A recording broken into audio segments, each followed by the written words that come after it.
Hello friends. तो फिर से एक बार जुड़ चुके हैं हम आपके साथ रीजनिंग के प्रश्नों को लेकर के। तो जैसा कि मैंने आपसे कहा था कि मैथ और रीजनिंग दोनों के प्रश्न को डिस्कस कराएंगे हम आपके साथ। तो मैथ के तो प्रश्नों को हम आपके साथ इसके पहले वीडियो को अपलोड कर चुके हैं, 10 प्रश्नों को सॉल्व कराए थे। और रीजनिंग में मैंने भी कहा था कि 10 प्रश्न इसमें भी लेकर के आऊँगा, लेकिन इसमें आज मैं 25 प्रश्न लेकर के आया हूँ। तो चलिए देखते हैं और सॉल्व करते हैं जल्दी, क्योंकि 25 प्रश्न है तो टाइम भी अधिक लगेगा। तो देखिए, बिना टाइम वेस्ट किए हम लोग चलते हैं अपने प्रश्नों को सॉल्व करने का प्रयास करते हैं। बाकी आप लोग ध्यान जमाए रखिएगा और प्रश्नों को समझिएगा। तो देखिए, पहला प्रश्न हमारा कह रहा है कि एक निश्चित तर्क के अनुसार 9 80 से संबंधित है। 9 संबंधित है 80 से। उसी प्रकार 17 संबंधित है 288 से। तो हमारा अब क्या पूछ रहा है कि 23 किससे संबंधित होगा। तो देखिए मेरे प्यारे साथियों, 9 संबंधित 80 से, तो आप लोग देखिए कि इसमें जोड़ घटाव गुना भागा का तो कोई चांस है नहीं, क्योंकि बहुत दूर दूर तक संबंध नहीं है। और 17 का भी वैसे ही है। तो देखिए, आप लोगों को पता होगा कि 9 का स्क्वायर कितना होता है 81, और 81 में से 1 जब हम घटाएंगे तो हमारा कितना हो जाएगा 80। उसी प्रकार आपको पता है कि 17 का स्क्वायर होता है हमारा 289। 17 का वर्ग होता है 289, जिसमें से 1 कम करेंगे तो 288 हो जाएगा।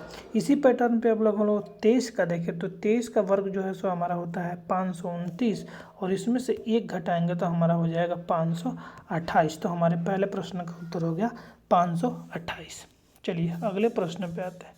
अगला प्रश्न कहता है मेरे भाई कि सारंग पश्चिम की तरफ देख रहा है। ठीक है, आप लोग को दिशा के बारे में मैंने पहले ही बताया था कि ये हो जाता है उत्तर, ये हो जाता है दक्षिण, ये हो जाता है पूरब, और ये हो जाता है पश्चिम। तो सारंग, मान लीजिए ये सारंग हो गए हमारे सारंग, इनका जो मुख जो है सो पश्चिम की तरफ है, ये पश्चिम की तरफ देख रहे हैं। ठीक है, अब कह रहा है कि वो 135 डिग्री दक्षिणावर्त मतलब दायां ओर। तो इनका दायां कौन होगा, ये होगा, और बायां कौन होगा, ये होगा। तो ये दक्षिणावर्त मिलते हैं 135 डिग्री। अब 135 डिग्री इनको हम दक्षिणावर्त मोड़ेंगे, तो ये जो है सो हमारा हो गया। ठीक है, अब जब 90 डिग्री मोड़ेंगे तो यहाँ आएंगे, और इसमें फिर 45 डिग्री जोड़ेंगे यानी 135 डिग्री, तो ये इधर हो जाएंगे। ठीक है, इधर हो जाएंगे। अब क्या कह रहा है कि फिर 45 डिग्री वामावर्त मुड़ता है, यानी कि फिर से 45 डिग्री वापस चलते हैं। जो जब ये फिर 45 डिग्री वापस आएंगे, यानी कि यहाँ से चल के अब यहाँ आ जाएंगे, यानी कि अब इनका मुख हो गया इधर की तरफ। अब कह रहा है कि अब किस दिशा की तरफ देख रहा है। तो ये देखिए, ये कौन सा दिशा हो गया हमारा, उत्तर। सारंग हो गए उत्तर दिशा की तरफ देख रहा है। तो हमारा आंसर जो है सो डी नंबर आंसर हो जाएगा। ऐसा करते हैं, आप लोग समझ रहे होंगे। तो चलिए अगले प्रश्न पे चलते हैं। अगला प्रश्न देखिए हम लोग का क्या कह रहा है कि श्रृंखला में प्रश्न चिन्ह के स्थान पर क्या आएगा। 48 है, 68 है, 138 है, बीच में हम लोग को खोजना है। देखिए, सबसे पहले अगर ऐसे प्रश्न है तो सबसे पहले ज़्यादातर चांस होता है कि डिफरेंस निकाल के बनता है। अधिकतर प्रश्न इसमें डिफरेंस निकाल करके ही बनता है। तो देखिए, पहले हम लोग डिफरेंस ही ले लेते हैं। तो 48, 68, यहाँ पे जो आना है वो 138, 188 और 208। डिफरेंस निकालिए, डिफरेंस हो जाएगा 20। यहाँ का तो हम लोगों को पता नहीं है। यहाँ का डिफरेंस देखिए कितना हो जाएगा 0.5। यहाँ का डिफरेंस कितना हो जाएगा 0 और 2, 20, 50, यानी कि 20, 50 के बाद 20। तो 20 के बाद अगर यहाँ पे हम लोग 50 करते हैं तो 68 में अगर हम लोग 50 जोड़ेंगे, देखिए 68 में अगर हम लोग 50 जोड़ेंगे तो कितना हो जाएगा 8 और 8 5 13, 105 और 7 6 5 11, 118। अब देख लीजिए बैठा के, तो ये हो जाएगा हमारा 50। अब 118 और 138 का अंतर हो जाएगा 20। तो देखिए ये हमारा बैठ गया 20 50 20 50 20, यानी कि यहाँ हमारा 118 हुआ। तो 118 हमारा पहले ऑप्शन में ही है, तो हमारा ये जो है सो आंसर निकल गया। चलिए अगला प्रश्न क्या कहता है, कूट दिया हुआ है कोडिंग डिकोडिंग। अगर फ्लैश को HNCUZ लिखा जाता है तो आप लोग देखिए, इसमें पहले से वैल्यू आप लोगों को याद रखना पड़ेगा। याद होगा तो ठीक है, नहीं होगा तो याद कर लीजिएगा। ABCDEFG से Z तक और 1 से लेकर के 26 तक नंबरिंग करके उसको याद कर लीजिएगा। तो चलिए आइए अब देखते हैं हम लोग। आपको F का हो जाएगा 6, L का हो जाएगा 12, 1, S का 19 और H का 8। अगला क्या है हमारा 8, N का 14, C का 3, U का 21 और Z का 10। तो आप लोग देखिए इसमें आप लोगों को साफ दिख रहा होगा कि 2 + 12 2 14, 1 2 3, 19 2 21, 8 2 10, 2 का फर्क है। इसमें भी देख लीजिए E5 G7 2 का फर्क, N14 P16 2 का फर्क, D4 2 6, 15 2 17 और 23 तो 25 तो 2 का फर्क है। तो इसी प्रकार हम लोग देख लीजिए। अब डी का हो गया 4, ई का हो गया 5, बी का हो गया 2, आई का हो गया 9 और टी का हो गया 20। अब इसमें 2 2 जोड़िए, तो 2 जोड़िएगा 4 2 6, 5 2 7, 2 और 2 4, 9 2 11, 20 2 22, F G D 11, K 22 भी, यानी कि F G D K भी, F G D K भी, डी नंबर ऑप्शन जो है सो हमारा आंसर हो जाएगा। चलिए अगले प्रश्न पे चलते हैं। अगला प्रश्न हमारा कहता है मेरा भाई, उस संख्या का चयन कीजिए जो तीसरे पद से उसी प्रकार संबंधित है जिस प्रकार दूसरा पद, यानी इससे ये संबंधित है, इससे ये संबंधित है, ये उससे संबंधित होगा।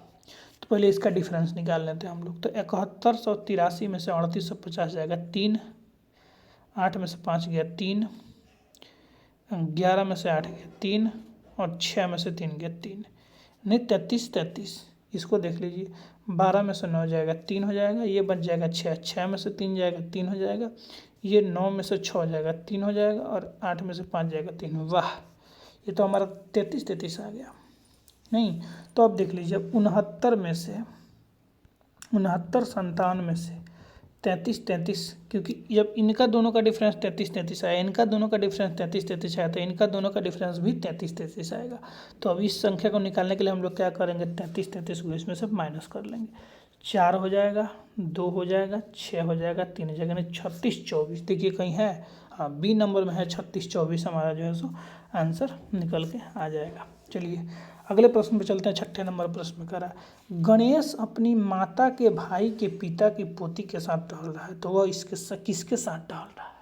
तो देखिए गणेश, सबसे पहले हो गए गणेश, गणेश की माँ, गणेश की माँ का भाई और इसका पिता की पोती। अब देखिए कितना लंबा रिश्ता है। गणेश की माँ, माँ का भाई, तो गणेश का क्या हो गया मामा, माँ का भाई गणेश का क्या हो गया मामा। अच्छा अब मामा के पिता, तो मामा के पिता क्या हो गया नाना, और नाना की पोती यानी कि मामा की बेटी। तो जब नाना की पोती मामा या मौसी की बेटी हो गई तो ये हमारी क्या हो गई ममेरी चचेरी, ममेरी या मौसेरी बहन। तो देखिए हमारा ऑप्शन क्या होगा चचेरी ममेरी फुफेरी बहन, यानी कि ममेरी बहन होगी, आंसर नंबर सी।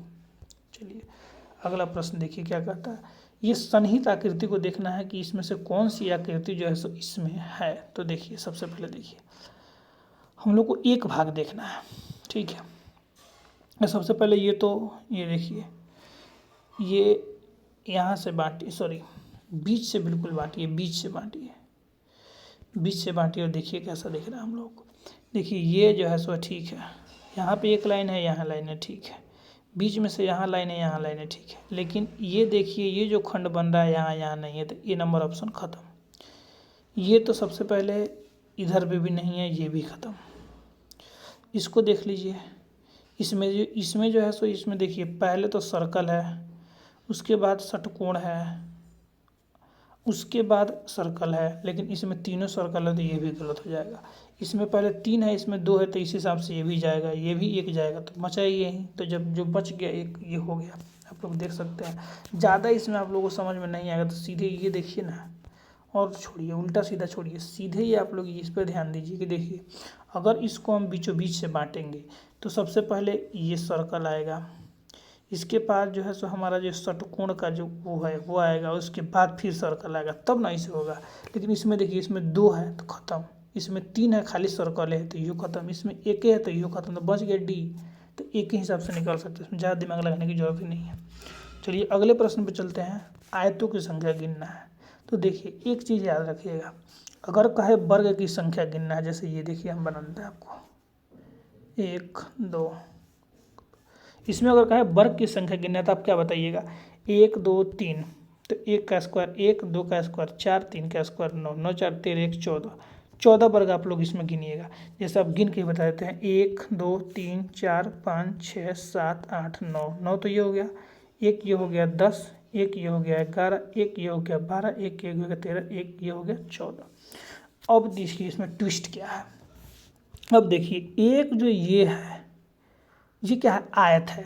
तो आप इसको वर्ग में जो है सो नहीं गिन सकते हैं, लेकिन अगर वहीं इसमें पूछ दे, सेम प्रश्न अगर इसमें पूछ दे कि आयत कितनी है, तो हमारा 1 2 3 पूरा, 4 5 6 पूरा, 7 8 9 पूरा, ठीक है। 9 तो ये हो गया, उसके बाद एक बड़ा सा हो गया, एक 10, एक ये हो गया 11, 11 तो ये आयत हो ही गया, लेकिन इसमें जो वर्ग है ना, ये भी आयत में काउंट हो जाएंगे। वर्ग जो है सो आयत में काउंट हो जाएगा, यानी कि 11 + 14 बराबर 25 इसमें आयत हो जाएगा। तो यही हम आपको समझा रहे हैं कि अगर आयत की संख्या पूछ रहा है तो इसमें वर्ग भी काउंट होगा। तो आइए अब हम लोग देखते हैं कि कितने इसमें आयत हैं। 1 2, एक बड़ा वाला 3, एक 4, एक 5 और एक ये ले लीजिए 6। 6 हो गया टोटल, नहीं टोटल 6 नहीं हुआ, टोटल 1 2 3, 3 तो ये हो गया, उसके बाद ये हो गया एक 4, ये हो गया 5, ये हो गया 6। तो हमारा कितना हो गया? 6। टोटल हो गया हमारा 6। तो 6 आयत जो है सो हमारा निकल के आ जाएगा। चलिए आगे चलते हैं, अगले प्रश्न पे चलते हैं। अगला प्रश्न हमारा क्या है? अच्छा, कैलेंडर से क्वेश्चन है। यदि 20 जून की तारीख को मंगलवार के बाद छठा दिन पड़ता है, तो मंगलवार के 7वां दिन कौन सा पड़ेगा? मंगलवार ही पड़ेगा। तो मंगलवार के छठा दिन कौन सा पड़ेगा? सोमवार पड़ेगा। क्या पड़ेगा? सोमवार। अब सोमवार किस दिन पड़ता है? 20 जून को। 20 जून को क्या है? सोमवार है। तो अब कह रहा है कि 11 अगस्त को कौन सा दिन होगा उसी साल। तो अब देखिए, अब 20 जून में से कितना बच रहा है? जून 30 दिन का होता है तो 10 बच रहा है, ठीक है। उसके बाद अब उसके बाद जून के बाद जुलाई, अब क्या आ गया? जुलाई आ गया। और जुलाई में क्या होता है? जुलाई में ऑड डे कितना होता है? 3 होता है, क्योंकि 31 में से 7 चौके 28 कट जाएगा, 3 बच जाएगा, तो 3। और ये हो गया 11, तो 11। अब देखिए, अब इसमें ऑड डे निकल के आ जाएगा 3, ये तो 3 है ही, इसमें आ जाएगा 4, फिर 4 3 7 खत्म हो गया, अब बच गया 3। अब सोमवार में से 3 जोड़ दीजिए, तो मंगल बुध बृहस्पति, यानी कि गुरुवार जो है सो ए नंबर हमारा ऑप्शन जो है सो आंसर हो जाएगा। चलिए अगले प्रश्न पे चलते हैं। अगला प्रश्न 10 नंबर है। विकल्पों में दिया गया कौन सा अक्षर समूह में नीचे दी गई श्रृंखला में प्रश्न चिन्ह के स्थान पाएगा? देख लीजिए, 19 23 2 13। अगला क्या है?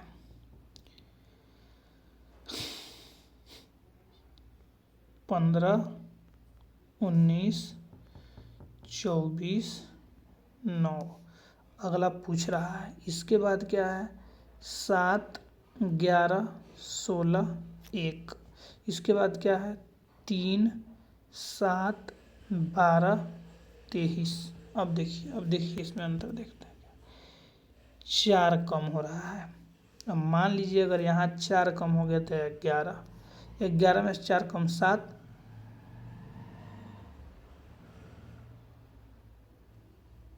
और 7 में से 4 कम 3। चलिए ठीक है, सॉरी कुछ देर के लिए थोड़ा दूसरे चीज़ पे ध्यान चला गया, तो 3, ठीक है, 4 कम। उसके बाद अब 23 में से 4 गया 19, 19 में से 4 जाएगा तो कितना हो जाएगा? 15, यानी कि ओ 15 हो जाएगा। 15 में से 4 जाएगा 11, 11 में से 4 जाएगा 7। अगला देखिए, ये 26 24 है, ठीक है। इसको 2 मत मानिए, इसको मान लीजिए 26 2 28, क्योंकि 26 होता है जेड और बी, 2 जोड़ेंगे तो 28 हो जाएगा। 28 में से 4 गया 24, 24 में से 4 जाएगा तो 20 हो जाएगा, 20 में से 4 जाएगा 16, 16 में से 4 जाएगा 12, ठीक है। अब देखिए 13 में से 4 गया 9, 9 में से 4 जाएगा 5 हो जाएगा, और 5 में से 4 जाएगा 1 हो जाएगा, और 1 को फिर यहाँ पे आप 27 कीजिए, 26 1 27, 27 में से 4 जाएगा 23। तो अब ये हमारा जो है 11 5 20 और 5 हो गया, 11 15 20 और 5। तो 11 का के 15 का ओ, 20 का टी और 5 का ई, तो कोटे, KOTE, KOTE, डी नंबर जो है सो हमारा उत्तर निकल के आ जाएगा। चलते हैं अगले प्रश्न पे। 11 नंबर प्रश्न कह रहा है निम्नलिखित संख्या में विषम का पहचान करें। देखिए, पहले हम लोग घटाएंगे, घटाते चलेंगे। मैंने कहा कि जब सीरीज का प्रश्न आया सबसे पहले घटाइए। देखिए, तो देखिए यहाँ पे घटाएंगे तो क्या हो जाएगा, 987 में से 23 जाएगा, 7 में से 3 गया 4, 8 में से 2 गया 6, 64 हो गया। अब इसको देखिए, 13 में से 7 गया 6 और ये हो जाएगा 1, 11 में से 5 गया 6। अगला देखिए, 7 में से 1 गया 6 और 15 में से 9 गया 6, 66। अगला देखिए, 11 में से 5 गया 6, ये हो गया 8, 8 में से 2 गया 6, 66। 66 का ही आंकड़ा बन रहा है क्या? इसमें भी देख लीजिए कितना, 25 हो जाएगा ये, और इसमें से 60 में 41, तो 6 ही हो, यानी 66 का आंकड़ा बन रहा है। 66 का आंकड़ा बन रहा है, लेकिन ये क्या है, 64 है, यानी कि हमारा यही गड़बड़ है, यानी 987 जो है सो हमारा गड़बड़ है, विषम है, तो यही आंसर हो जाएगा।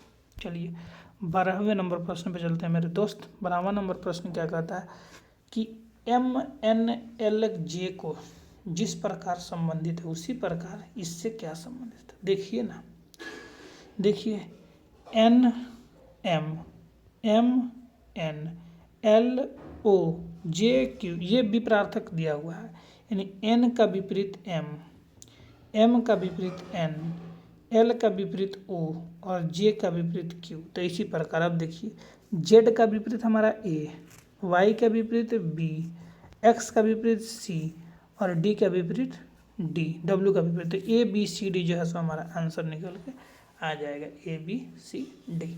चलिए अगले प्रश्न पे चलते हैं। अगला प्रश्न हमारा क्या कहता है, रबर को 2 लिखा गया है, रेजिस्टेंस को 3 लिखा गया है। अच्छा, इसको किस हिसाब से बैठाया है जी?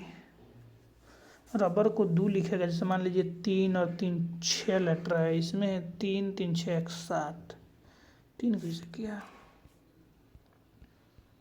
अच्छा, ये देखिए इसमें जो है सो, देखिए रबड़ में आप लोग देखिए यू और ई, वॉवेल कितना है, 2 है। इसमें देख लीजिए आई, ई और ई, 3 वॉवेल है, 3 वॉवेल है। तो वॉवेल के आधार पर दिया है कि रबड़ में 2 वॉवेल है, रेजिस्टेंस में 3 वॉवेल है, तो साइड में कितना वॉवेल होगा, CYST, तो इसमें एक भी वॉवेल नहीं है, यानी कि हमारा आंसर जो है सो बी नंबर ऑप्शन 0 हो जाएगा। ऐसे प्रश्न पूछते हैं तो ध्यान में रखिएगा, भटकना बिल्कुल नहीं है, बिल्कुल ऐसे प्रश्नों को ऐसे ही सॉल्व करना है, देख लेना है। जब कोई ट्रिक नहीं बैठे तो वॉवेल पर भी जाते हैं, क्योंकि वॉवेल से प्रश्न पूछता है, जैसे ये प्रश्न पूछा हुआ है। चलिए अगले देखिए, अगला क्या है, ये हो गया हमारा क्या, सीटिंग अरेंजमेंट। आइए अब, पीयूष, रोहन, शशि, तरुण, वसीम, वेंकट केंद्र की ओर सम्मुख करके वृत्त में बैठे हुए हैं। 2 वृत्त बनाइए, 6, 1 2 3 4 5 6, 1 2 3 4 5 6, ठीक है, बैठ गए। केंद्र की ओर मुंह करके आपको जो बैठते हैं तो बताए हैं कि ये वाला साइड हो जाएगा दाहिना और ये वाला साइड, यानी एंटी क्लॉकवाइज हो जाएगा दाहिना और क्लॉकवाइज हो जाएगा बायां, ना आप लोगों को पहले ही बता चुके हैं। अब देखिए, अब क्या कह रहा है, कह रहा है कि वेदांत शशि के बाईं और दूसरे स्थान पे है। वेदांत शशि के बाईं ओर, यानी बाईं ओर क्लॉकवाइज, शशि के बाईं ओर दूसरे स्थान पे है, सही है। और वसीम और तरुण के बीच में है, वसीम और तरुण के बीच में है। मान लीजिए वसूम यहाँ हो गया, तरुण यहाँ हो गया, लेकिन इसमें कंडीशन अलग करेंगे, तरुण को यहाँ बैठाएंगे, वसीम को यहाँ बैठाएंगे, ठीक है। अब देखिए आगे आइए, अब क्या कहता है, शशि रोहन या तरुण का पड़ोसी नहीं है, यानी कि शशि जो है सो ये तरुण का पड़ोसी नहीं है, यानी कि ये कंडीशन खत्म, यानी कि तरुण यहीं बैठेगा, सही है। अब कह रहा है कि पीयूष का निकटतम दाएं कौन बैठा है, पीयूष के निकटतम दाएं कौन बैठा है, तो अब देख लीजिए, अब शशि जो है सो रोहन भी यहाँ नहीं बैठेगा, रोहन भी यहाँ नहीं बैठेगा, यानी रोहन बैठ जाएगा यहाँ। तो जब रोहन बैठ जाएगा यहाँ तो पीयूष बैठ जाएगा यहाँ। तो क्वेश्चन पूछ रहा है कि पीयूष के निकटतम दाएँ, तो पीयूष के निकटतम दाएँ कौन है? आर रोहन है, यानी कि हमारा बी नंबर आंसर जो है सो रोहन हो जाएगा। ध्यान से एक बार इस प्रश्न को आप लोग बैक करके देख लीजिएगा, बहुत अच्छे ढंग से समझ में आ जाए। अगर इस प्रकार के जब प्रश्न दिया जाए तो हमेशा 2 कंडीशन के साथ चलिए, क्योंकि अगर एक कंडीशन के साथ चलते और यहाँ पे अगर नहीं होता तो फिर इसको काट के यहाँ पे वेंकट को बैठाना पड़ता है और यहाँ पे तरुण को बैठाना पड़ता है। इसलिए हमेशा 2 कंडीशन के साथ चलिए, जो वैरी नहीं करे उसको वहीं काट दीजिए, ज़्यादा आपके लिए बेहतरीन रहेगा। बाकी आपकी मर्जी। चलिए अगले प्रश्न पर चलते हैं। अगला प्रश्न है मेरे भाई कि निम्नलिखित में से कौन सी संख्या दी गई श्रृंखला का प्रश्न चिन्ह के स्थान पे आएगी? चलिए पहले डिफरेंस निकालते हैं। 7, 11, यहाँ पता नहीं कितना डिफरेंस होगा। उसके बाद अब इसमें आइए, कितना हो गया आपका? 20 नहीं 19 हो जाएगा। 7, 11, 19, ठीक है, यानी कि अब डिफरेंस 19 हो गया। 7, 11, 19 ये हमारा क्या दिख रहा है? ये अभाज्य संख्या दिख रहा है, ठीक है। तो 11 के बाद कौन सा अभाज्य होता है? 13, 13 के बाद कौन सा अभाज्य होता है? 17। तो अब 26 में जो है सो 13 जोड़ लीजिए। 26 में 13 जोड़ेंगे तो हमारा हो जाएगा 39, 39 हो जाएगा। अब यहाँ पर 39 हो जाएगा। 39 में 56, अब 56 और 39 में देख लीजिए कितना का फर्क हो रहा है? 11 और 6 17, सही है, यानी कि 39 जो है सो हमारा इस जगह पे होगा। चलिए अगला प्रश्न पे आते हैं। अगला प्रश्न क्या है?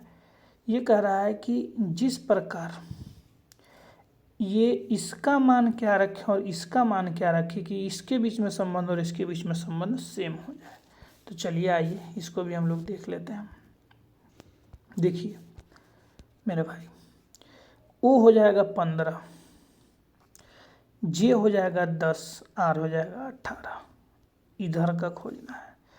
अब यहाँ देखिए क्यू हो जाएगा 17, एल हो जाएगा 12, टी हो जाएगा 20, इधर का खोजना है। चलिए बैठाते हैं, इसको पहले लेते हैं। ये हो जाएगा 14, 9, 17, तो ये हमारा एक ज़्यादा, एक ज़्यादा, एक ज़्यादा। अब देखिए अब आर एन 18, 14, 21, एक ज़्यादा, 2 ज़्यादा, ख़त्म, यानी कि पहला जो है सो हमारा नहीं होगा। अब देखिए, अब आइए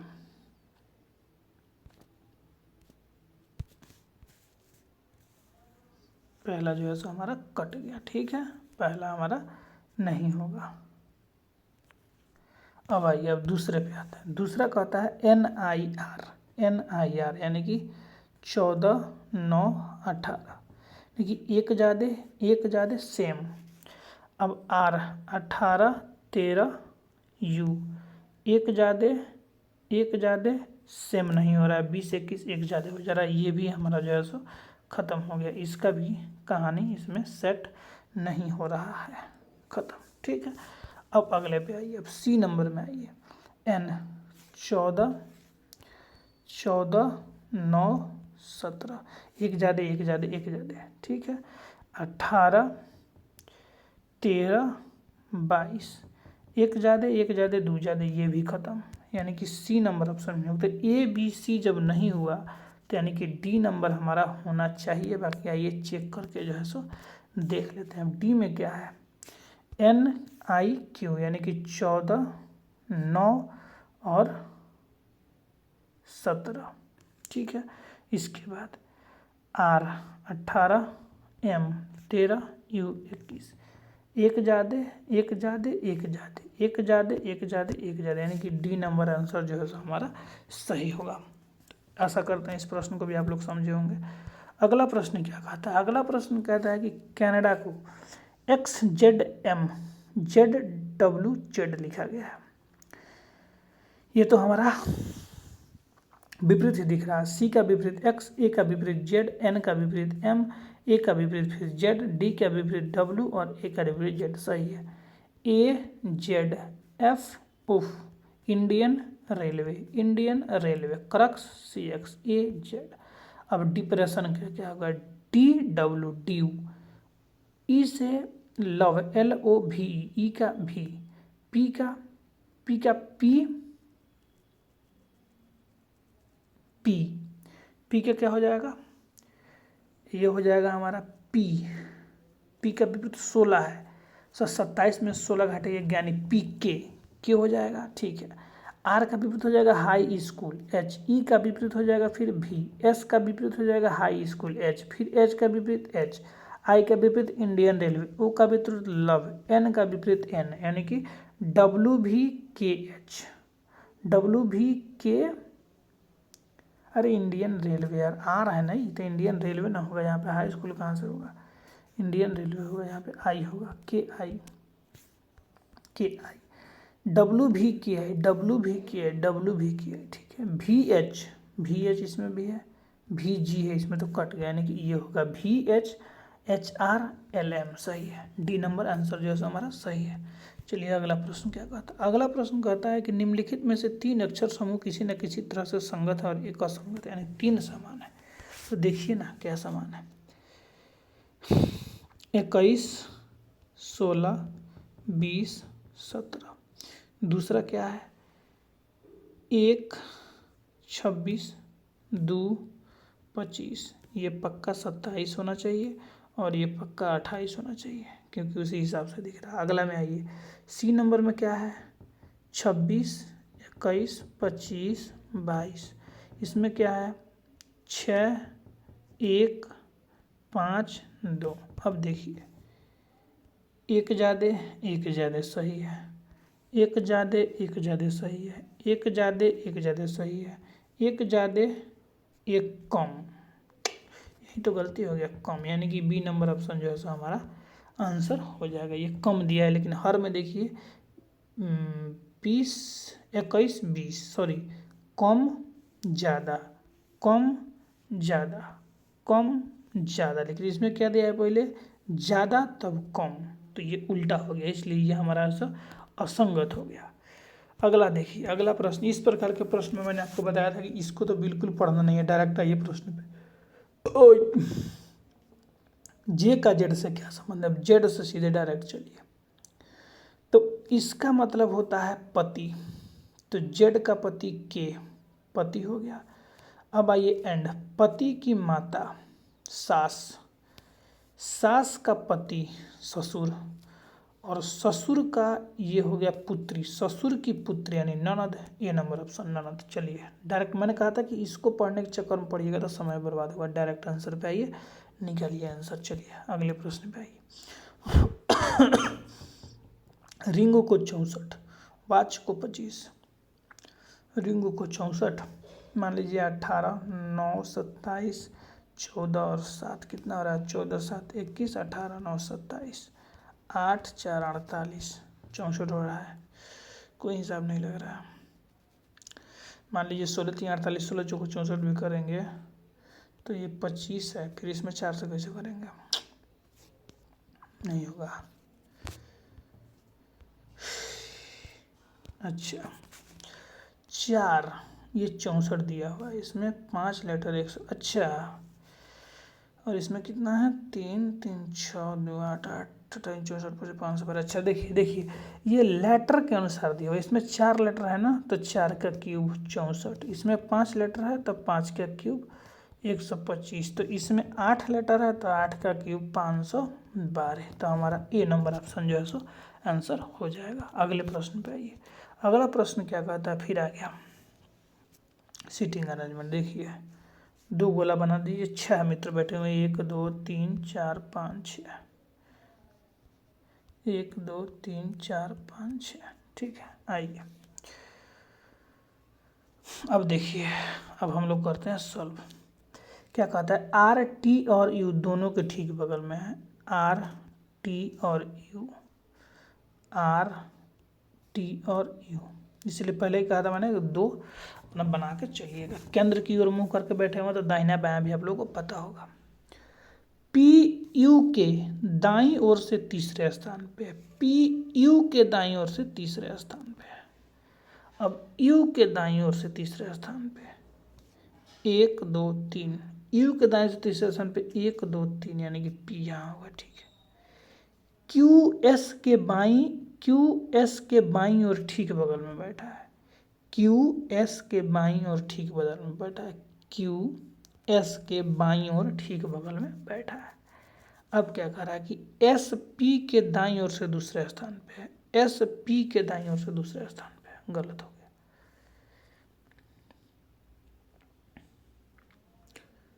पी यू के दाएं ओर तीसरे स्थान पे है, तो इसका दाएं ओर 1 2 3, इसका दाएं ओर 1 2 3, ठीक है, पी यू के दाएं ओर तीसरे स्थान पे है। यहाँ पे कह रहा है क्यू एस के बाईं ओर ठीक बगल में है, क्यू एस के बाईं ओर ठीक बगल में, ठीक है। यहाँ पे बैठ जाएगा क्यू, यहाँ पे बैठ जाएगा एस, दोनों कंडीशन यहाँ तक आ गया। अब कह रहा है कि एस पी के दाईं ओर से दूसरे स्थान पे, एस पी के दाईं ओर से दूसरे स्थान पे, लेकिन यहाँ पे एस पी दोनों एक साथ हो गया, तो ये हमारा हो जाएगा गलत। अब क्या कह रहा है कि एस और आर दोनों के ठीक बगल में कौन बैठा हुआ था, एस और आर दोनों के ठीक बगल में कौन बैठा हुआ है, यू, तो हमारा यू जो है सो आंसर हो जाएगा। बाकी आप लोग समझे होंगे कि पहले को हम लोग क्यों काटा है, वैरी नहीं कर रहा था इसीलिए वो गलत हो गया, सॉरी। तो इसीलिए मैंने कहा था कि हर कंडीशन में 2 कंडीशन लेकर के हम लोग चलेंगे ऐसे प्रश्नों में। चलिए अगला प्रश्न आ गया, बहुत लंबा प्रश्न है यार। चलिए, श्रीमान क्यू जेड से ड्राइव करना शुरू करते हैं, उत्तर की ओर 7 किलोमीटर, बाएं मुड़ते हैं और 9 किलोमीटर, दाएं मुड़ता और 6 किलोमीटर, भाई बाएं मुड़ता और 7 किलोमीटर, क्या बात है भाई। सबसे पहले तो गया उत्तर की ओर 7 किलोमीटर, बाएं मुड़ा 9 किलोमीटर, दाएं मुड़ा 6 किलोमीटर, फिर बाएं मुड़ा और 7 किलोमीटर, अंतिम बार बाएं मुड़ा और 13 किलोमीटर, यानी कि 9 4 13, यानी कि 3 किलोमीटर पहुंच गया, 13 किलोमीटर आया, ठीक है। उसके बाद और बिंदु ए पर रुक गया, सॉरी 6 और 7 13, यानी कि सीधे यहाँ पे आया, 5 कहाँ गया, 6 किलोमीटर, 7 किलोमीटर ये गया था, 6 किलोमीटर 13 किलोमीटर यहाँ है टोटल। अब कह रहा है कि बिंदु जेड तक पहुँचने के लिए उन्हें कितनी दूरी और किस दिशा में ड्राइव करना चाहिए यदि सभी मोड़ 90 डिग्री पर, 90 डिग्री पर तो लिए ही हैं, यानी कि ए जो है सो ये क्यू था और ये ए है, तो यही इसके बीच की दूरी पूछ रहा है। तो इसके बीच की दूरी कितनी होगी, ये हो जाएगा 7, ये हो जाएगा 9, 16 हो जाएगा। और यहाँ से ये किस दिशा में है, पूरब दिशा में है, तो पूरब दिशा में 16 किलोमीटर, ए नंबर ऑप्शन जो है सो हमारा सही हो गया। चलिए अगला प्रश्न देखिए, अगला क्या कहता है। एक लड़का ए से चलना शुरू करता है, ए बिंदु से चलना शुरू करता है 8 किलोमीटर पश्चिम की ओर, पहले पश्चिम आई है 8 किलोमीटर, बाएं मुड़ता है और 11 किलोमीटर चलता है, बाएं मुड़ता है 11 किलोमीटर चलता है, फिर बाएं मुड़ता है 8 किलोमीटर चलता है, नहीं आ गया जगह पर, ठीक है। और फिर 6 किलोमीटर उत्तर की ओर चलता है, 6 किलोमीटर उत्तर की ओर चलता है, और बाएं मुड़ता है और 4 किलोमीटर चलता है, फिर बाएं मुड़ता है और 4 किलोमीटर चलता है, आ जाइए यहाँ पे, और दाएं मुड़ता है और 5 किलोमीटर चलता है, दाएं मुड़ता है और 5 किलोमीटर चलता है, यानी कि यहाँ पे आ गया 6 5 11 टोटल 5 किलोमीटर चलता है, वह फिर से दाएं मुड़ता है 8 किलोमीटर चलता है, फिर से दाएं मुड़ के 8 किलोमीटर चलेगा, यानी कि ये 8 में से 4 आया था, यानी 4 फिर इधर गया, फिर 8 किलोमीटर चला, टोटल 8 किलोमीटर चलेंगे, 4 किलोमीटर मूल स्थान से पूरब की ओर ये बढ़ा है। तब कह रहा है और बी पर पहुंचता है, बी पर पहुंचता है, ये था ए, तो ए से बी के बीच की दूरी कितनी है, तो यही तो है 4 kilometre total, C number option होगा। अगर प्रश्न के साथ साथ समझे होंगे जैसे हम समझाए हैं तो ज़रूर समझ में आया होगा, अगर नहीं समझे होंगे तो फिर झूलते रहिए। अगला प्रश्न क्या कह रहा है, इसमें मैंने कहा था कि इस पर ध्यान नहीं देना है, सिर्फ पढ़ लेना है कि रिश्ता जो है सो कौन सा दिया हुआ है, बाकी इसको डिटेल की कोई ज़रूरत इसमें नहीं है, सीधे डायरेक्ट इस पर आइए। कहता कि एस का एल से, इस बार उल्टा कर दिया, कोई बात नहीं है, पहले पीछे से चलते हैं फिर आगे से आ जाएंगे। एस का एल से, पहले एस से निकाल लेते हैं एल का, चलिए। माइनस का अर्थ होता है पत्नी, इसकी पत्नी, प्लस का अर्थ है माँ, पत्नी की माँ यानी कि सास, पत्नी की माँ यानी कि सास, गुना का अर्थ है बेटा, सास का बेटा क्या हो गया, साला हो गया। लेकिन पूछ रहा है कि एस का एल से, एल हो गया एस का साला, तो एस क्या हो गया, एल का जीजा यानी कि बहन का पति, बी नंबर ऑप्शन जो है सो हमारा सही हो गया। अगला 25 नंबर और लास्ट प्रश्न आइए ये हमारा कह रहा कोडिंग डिकोडिंग का पढ़ा है कि EU 324 को LN 361, HR 529 को OK 576। तो देखिए आपको समझ में आया या नहीं है, मुझे तो इतना समझ में आ रहा है कि 324, 361, 529 और 576, ये है 18 का वर्ग, ये है 19 का वर्ग, ये है 23 का वर्ग और ये है 24 का वर्ग। तो 625 को किस भाषा में, तो देखिए 18 + 1 19, 23 + 1 24, तो इस प्रकार ये हो गया 25। तो 26 का वर्ग जो है सो हमारा हो जाएगा 676। अब 676 देखिए किस में है, नहीं होगा, नहीं होगा, 2 ऑप्शन मिल गया। अब आइए, अब हम लोग चलते हैं लेटर पे, अब चलते हैं लेटर पे। इस प्रकार हम लोग 2 ऑप्शन को छांट चुके हैं। लेटर क्या है, U, ये हो गया हमारा, ठीक है। तो 5 21 12 और 14, 5 + 7 12, 21 में से 7 गया 14, अच्छा +7 -7। अब देखिए 8 7 15 +7, 18 में से 7 गया 11 -7, चलो ठीक है।